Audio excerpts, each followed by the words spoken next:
Sir ఎలా అనిపిస్తుంది sir కూటమి పరిపాలన? కూటమి పరిపాలన ఏంటంటే జగన్ ప్రభుత్వంలో ఉన్నప్పుడు సాధారణంగా బిలో పావర్టీ పబ్లిక్ కూడా మంచి జరిగింది. అంటే మెయిన్ చెప్పాలనుకుంటే ఒక రకంగా చెప్పాలంటే ఆపు రాజకీయ సిద్ధాంతాలు అరవింద్ కేజ్రీవాల్ గారు స్కూల్స్ని దాన్ని ఎటువంటి డెవలప్ చేశారో మెయిన్ విద్యార్థులకైతే స్కూల్స్ పరంగా చాలా కూడా అది ఎడ్యుకేషన్ పరంగా చాలా డెవలప్ చేశారని చెప్పుకోవాలి. అది మాత్రం పర్ఫెక్ట్గా కనిపించింది. మరి రాను రాను దాని ఎఫెక్ట్ అనేది ఈ ప్రభుత్వం చేయగలుగుతుందా లేదా అనే దాని గురించి మనకి తెలియాల్సింది. అంటే నిన్న రీసెంట్గా కూడా డిప్యూటీ సీఎం గారిని, ఆంధ్రప్రదేశ్ డిప్యూటీ సీఎం గారిని కూడా కార్పొరేటర్కి ఎక్కువ ఎమ్మెల్యేకి తక్కువ అని వ్యాఖ్యలు చేశారు కదా సార్, ఎలా అనిపించారు సార్? అవన్నీ మామూలే కదా, అంటే కార్పొరేటర్ ముఖ్యమంత్రి అనేది కాదు. యాక్చువల్గా ఏంటంటే పాలిటిక్స్కి ఎందుకు వస్తామండి? పాలిటిక్స్ అనేది ఇట్స్ నాట్ ఎ సర్వీస్ అండి, రెస్పాన్సిబిలిటీ. సర్వీసే కాదు, రెస్పాన్సిబిలిటీ కదా. మరి ఆయన ఎంచుకున్న సిద్ధాంతాలు చాలా గొప్ప సిద్ధాంతాలు. జీరో బడ్జెట్ పాలిటిక్స్ అని చాలా గొప్ప గొప్ప మాటలు చెప్పారు. రబ్బర్ చెప్పులను అసెంబ్లీకి పంపిస్తాను, రబ్బర్ చెప్పు వేసుకున్న యువకులను అసెంబ్లీకి పంపిస్తాను, బాగా చదువుకున్న వాళ్ళని, మేధావుల్ని, విద్యావంతుల్ని తయారు చేసి నేను రాజకీయాలకు పరిచయం చేస్తాను, కొత్తగా నేను పరిచయం చేస్తానని చాలా చెప్పారు. కానీ బట్ ఎందుకో అవన్నీ అప్పట్లో కొన్ని ఎగ్జామ్స్ కూడా పెట్టారు, క్యాండిడేట్లని ఇన్ఛార్జ్లు నియమించాలని అనలిస్ట్ గా పెట్టారు. కొంతమంది ఏంటంటే విశ్లేషకుల్ని, రాజకీయ విశ్లేషకుల్ని పెట్టారు, మేధావుల్ని పెట్టారు, కవుల్ని, కళాకారుల్ని పెట్టారు.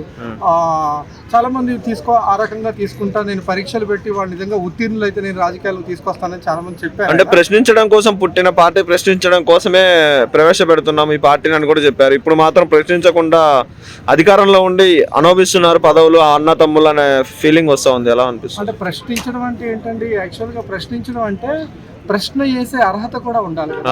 ఇప్పుడు నిజంగా ఎవరైనా ప్రశ్నిస్తే ఈ సిద్ధాంతమే చంపేశావు కదా, ఈ సిద్ధాంతమే లేకుండా చేసావు కదా. నిజంగా చాలా మంది యువకుల్ని మీద ఆశలు పెట్టుకొని ఉభయ రాష్ట్రాల్లో, ఇటు తెలంగాణ కానీ అటు ఆంధ్ర కానీ రెండు రాష్ట్రాల్లో కూడా చాలా మంది యువత ఆయన యొక్క రోల్ మోడల్కి అట్రాక్ట్ అయ్యారు కదా. అంటే నేను నా పరిపాలన ఇలా ఉంటుంది, నేను ఇలా చేస్తాను, రాజకీయాల్లోకి వచ్చిన తర్వాత నేను ఇట్లా కొత్త రక్తాన్ని, నేను యువ రక్తాన్ని నేను ఎక్కిస్తాను, నిజంగా అవినీతి, రౌడీలు, రాజకీయం ఆ రౌడీ లేకుండా నేను ఈ కబ్జాదారులు వీళ్ళందరూ ఎవరు లేకుండా ఫ్రెష్ పొలిటీషియన్స్ నేను పరిచయం చేస్తాను, జీరో బడ్జెట్ పాలిటిక్స్ చేస్తానని చెప్పినప్పుడు ఆయన అందరూ చేయలేకపోయినప్పటికీ ఇంకా ఆయన ప్రశ్నించే అర్హత ఆయన ఎక్కడిది? లేదు కదా, ఉండదు కదా. అటు రాజకీయాలు కార్పొరేట్ అవ్వచ్చు, ఎవరైనా ముఖ్యమంత్రి అవ్వచ్చు, ఉప ముఖ్యమంత్రి అవ్వచ్చు, సిద్ధాంతమే చచ్చిపోయినప్పుడు అది పెద్ద వ్యాఖ్య కాదని నేను అనుకుంటున్నాను. అంటే కక్ష సాధింపులు కూడా సార్ ఇప్పుడు పోయినసారి వైసీపీ ఉన్న వాళ్ళు, ఇప్పుడు వైసీపీ అధికారంలో ఉన్నప్పుడు కక్ష సాధింపుల చర్యలు ఎక్కువ చేశారు, మేము వచ్చిన తర్వాత అలాంటిది ఏం లేదన్నారు. ఇప్పుడు వచ్చిన తర్వాత రెడ్ బుక్ అంటూ ఆ బుక్ ఈ బుక్ అని చెప్పి అందరినీ బొక్కలు వేస్తా ఉన్నారు సార్, ఎలా అనిపిస్తుంది? అంటే రాజకీయ థీమే కక్ష సాధింపండి. అంటే మరి పవన్ కళ్యాణ్ మార్పు చేసి వాళ్ళ అధికారంలో ఉన్నప్పుడు వీళ్ళు కక్ష సాధిస్తారు, వీళ్ళ అధికారంలో ఉన్నప్పుడు వాళ్ళు కక్ష సాధిస్తారు. అంటే వాళ్ళు డిఫరెంట్ గా చేస్తాను, పిల్లలు అడిగినా చెప్తారు అంటే డిఫరెంట్ గా చేస్తాను పాలిటిక్స్ అని చెప్పారు. మళ్ళీ అదే విధంగా వాళ్ళు చేసినట్టే మరి ఈయన చేస్తుంటే డిఫరెంట్ గా చేస్తారు. పవన్ కళ్యాణ్ గారు అన్నారు, పవన్ కళ్యాణ్ గారు డిఫరెంట్ గా చేస్తారనడానికి అసలు ఆయన డిఫరెంట్ గా చేయడానికి ఎక్కడ ఆయనకి అవకాశం ఉంది? ఆయన నమ్మే ఉంది కదా, నమ్మే ఇది ఉందా? కనీసం ఆయన చెప్పిన సిద్ధాంతమే చచ్చిపోయినప్పుడు నమ్మే ఇది లేదు కదా.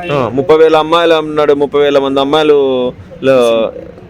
తీసుకెళ్లారు, మిస్ అయ్యారు, అది గెలిచిన వెంటనే వాళ్ళందరినీ రిటర్న్ తీసుకొస్తా అన్నారు. సుగాలి ప్రీతి ఇష్యూ కానీ, అక్రమ రేషన్ బియ్యం కానివ్వండి తీసుకోవాలి వ్యాఖ్యలు చేశారు, కేవలం చేశారు కానీ చేస్తారని ఎక్కడ ఇది లేదు కదా.